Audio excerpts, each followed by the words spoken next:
All right. Hello, everyone, and welcome to the Players Corner brought to you by Deerwood Bank. With me, as always, today, Will Hammer and Kevin Fitzgerald. Guys, how are you doing today? Great, Nick. How are you doing? Another day. Can't really complain. And joining us this week, Nolan Walker. Nolan, tell us a little bit about yourself and welcome to the show. Yeah, thanks for having me. I'm excited to be here. I'm a junior from Anchorage, Alaska, forward. Yeah, I heard a lot about the show and just excited to be on. Well, hopefully you'll get a little bit of a taste of what it's like. We've had a good amount of guests so far, but right off the bat, I'm noticing you guys are rocking some pretty rad mustaches. Is this a No Shave November in action? It's Mando Muzzies in the bubble. For those who don't know what Mando means, it's mandatory. So we have mandatory mustaches in the bubble. Everyone is preparing the best that they can. Some people, they don't have the firepower like Nolan has, but everyone's giving it their best. Yeah, I've been working on mine since mid-October, so I got a little early start. But yeah, it's coming in well. I like it. Kevin, Will, you guys are sporting some unique looks today. Care to explain or tell the viewers what this is about? Yeah, definitely, Nick. We've been watching the show on Netflix, Peaky Blinders. A couple of us have seen it before, but we're kind of getting back into it. But it's a great show if you haven't seen it. And we were just in the mood. We just threw on the caps and figured we'd roll with it.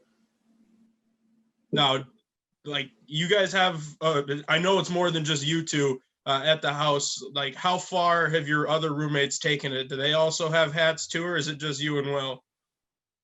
Well, Will's actually wearing my hat, and I'm actually wearing Seamus's hat, and Jared has a hat as well.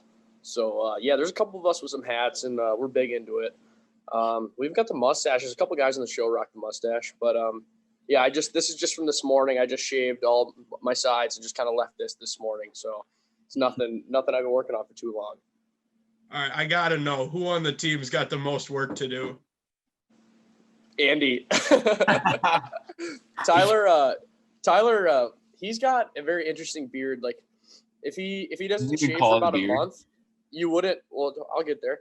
If he didn't shave for a month, the only thing you would notice is like a patch of hair right here, and like nothing else. So he says he's been going for like 2 weeks and there's nothing here. He says he's gonna Just for Men like dye it. So we'll see what that looks like. Yeah, he's tough. Davey obviously doesn't have much there. Yami, I feel like, it's not going to be a good contender, but listen, they're all going to try really hard and do the best that they can. And if we have to Just for Men a few mustaches, we're prepared to do so. Glad to hear it. And guys, your schedule was released today. I don't know if you've gotten a chance to take a look at it. And it goes all the way through the end of the season. So you have your schedule for the bubble and your schedule for when you return back to the Herb Brooks National Hockey Center. What are your things that jump off the page right away? I think that we have hockey games, and that's awesome. But Noli, what were you gonna say? I just noticed. I know we play opening day or whatever. December 1st is our first game, and then I think we have 4 games in 6 days to start the week off in the bubble. So that's going to be challenging for sure, but I think we're going to be ready to go. We've been practicing for a while, so we're just ready to play some hockey. For sure. I thought it was cool. It was cool actually seeing the games on a sheet of paper. So actually looking at them was nice. Like they're officially out there. That's awesome. I'm with Nola. I saw we got a lot of games right away, but I kind of like that. I think we'll get right into it, get right into the swing of things. So yeah, we're excited to get going. Yeah, and then I think it's 4 games in a row against UMD to start the second half, that's gonna be awesome. We're gonna know them real well. They'll know us real well by the end of that. But yeah, just getting some games on the sheet, like Will said, that's gonna be awesome, and we're all super excited. Can't wait. What's that dynamic gonna be with Duluth? It's 3 home and home series, all in a matter of like 3 months. Like, what is it weird that it's not 2 games at home and 2 games on the road and then a home and home? Or do you guys really like care? Gonna have to bring my PSP on the bus for sure. It's a lot of bus time.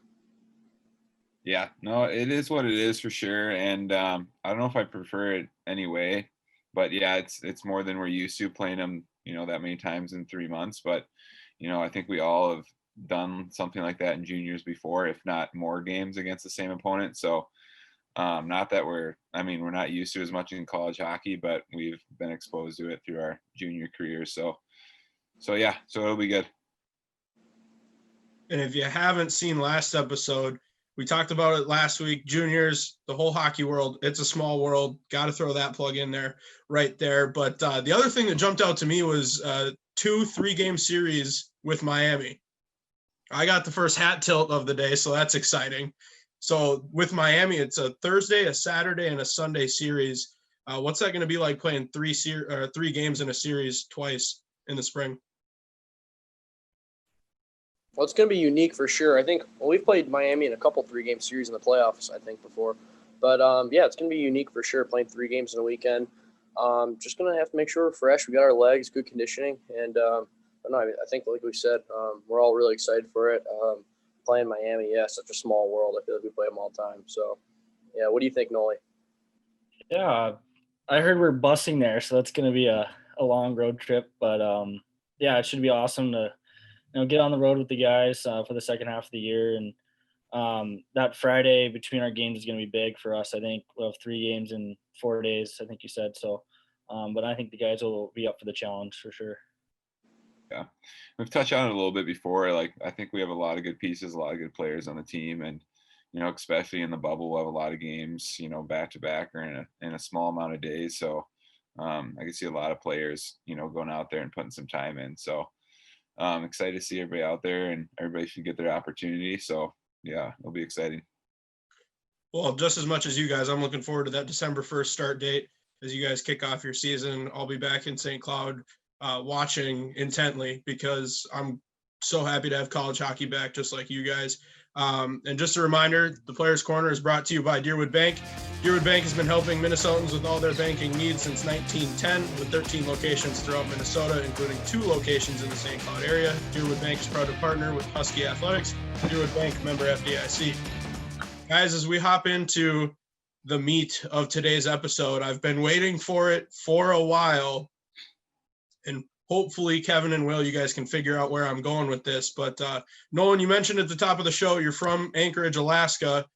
So no NFL team there. Where do you have your NFL affinity? Everyone knows I'm a big Green Bay fan. So I kind of hopped on the bandwagon in 2011. But no, I kind of just grew up watching Brett Favre, and my dad was a big Packer fan. So a lot of people are big Seattle fans, but I like them as well, but I'm mostly a Green Bay supporter. I see a lot of people jumping over states. There's a few Minnesota people out there, Green Bay Packer fans, but Nolan jumped over 8 states to get to be a Green Bay Packer fan? Yeah. Pretty substantial. Yeah. Have you ever been to Lambeau, Nolan? No, it's definitely on the bucket list for sure. I've never been to an NFL game, so yeah.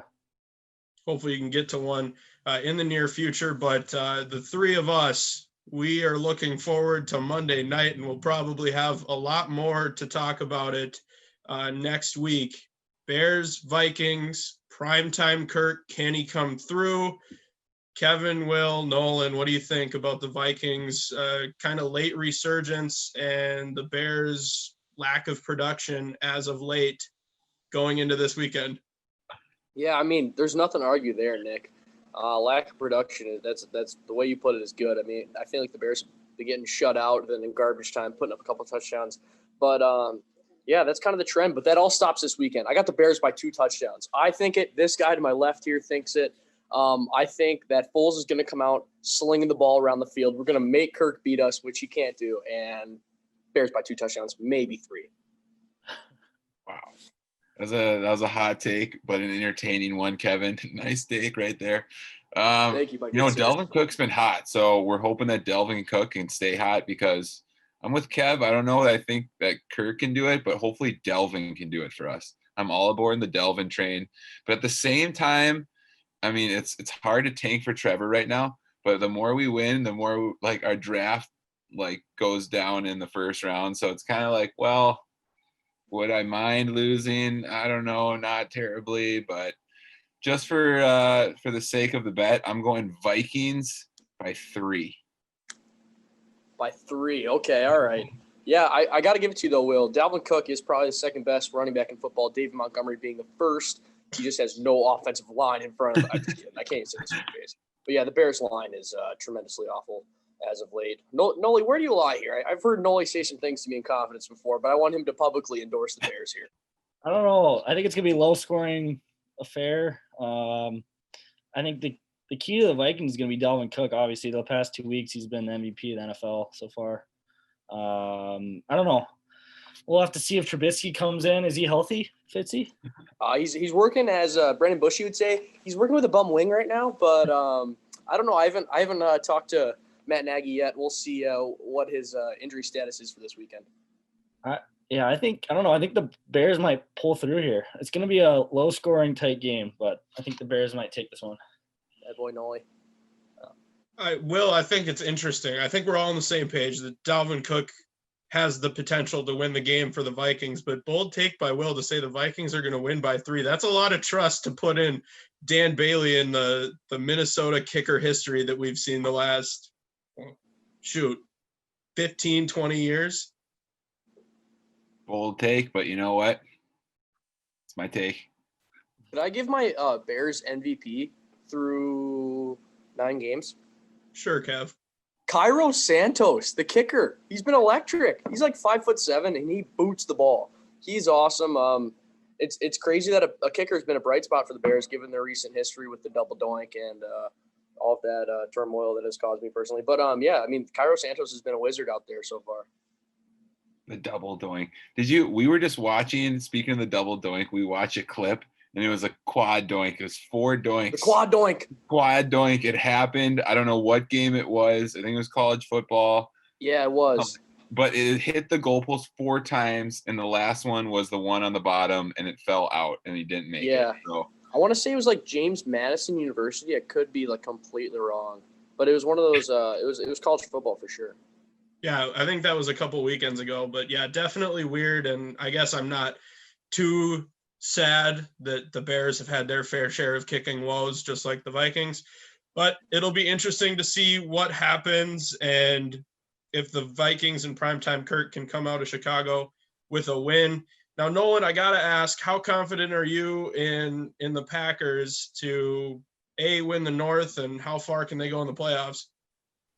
I think they'll win the North. I don't know. The Vikings, I still could see the Vikings getting in the playoffs. We'll see, but I don't know. The Green Bay's defense is kind of struggling, I think, as of late. But I think they'll win a playoff game and they'll probably lose, but they'll have a good year, as you can say. There is no better team in the history of the NFL than the first drive of the game, Green Bay Packers. They're like auto touchdown or auto field goal like every time. Fun fact, actually, this year they've scored a touchdown on every first drive.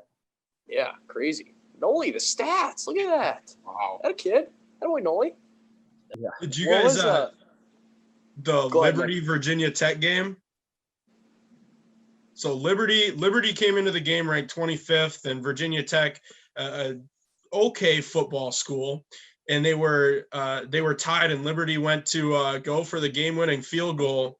Virginia Tech iced the kicker, but they kicked the ball anyways, sailed wide right, like nowhere close to going through the uprights. And then the ref comes back prior to the snap, timeout Virginia Tech, basically giving Liberty another chance to make the field goal. Liberty kicks the game-winning field goal, and Virginia Tech ends up icing themselves to lose the game, which I thought was really interesting and something that you just don't see every day in any football game for that matter. Correct me if I'm wrong, but I think I saw this highlight, and I can't tell if it was NFL, can't tell if it was NCAA football, but I think there was – what happened? Was there like – Herbie, do you remember this? Was there like a touchdown of some sort happening this weekend, and there was a timeout called before – it wasn't a fake field goal and a touchdown. Timeout called by the team who ended up scoring the touchdown to win the game, but nullified. Maybe it's that game and I'm just misremembering it. Maybe we have to edit this whole thing out, but I don't know. Let's do some research. Greg, where's Greg? We can get Greg on that. Yeah. Shout out to Greg, an awesome producer of the show. Does a great job editing things together and fixing our blemishes. Whoever is the one to do the mistake, Greg does a great Mainly job me. covering it up, and shout out to Greg for everything that he does for the Players Corner. But that'll wrap it up for today's episode. Guys, thanks for joining us, Nolan especially. Hopefully we can see you here again soon, and we'll see Will and Kevin back next week. I'm Nick Spiliopoulos for Will Hammer, Kevin Fitzgerald, and Nolan Walker. That's been this edition of the Players Corner. Have a good day.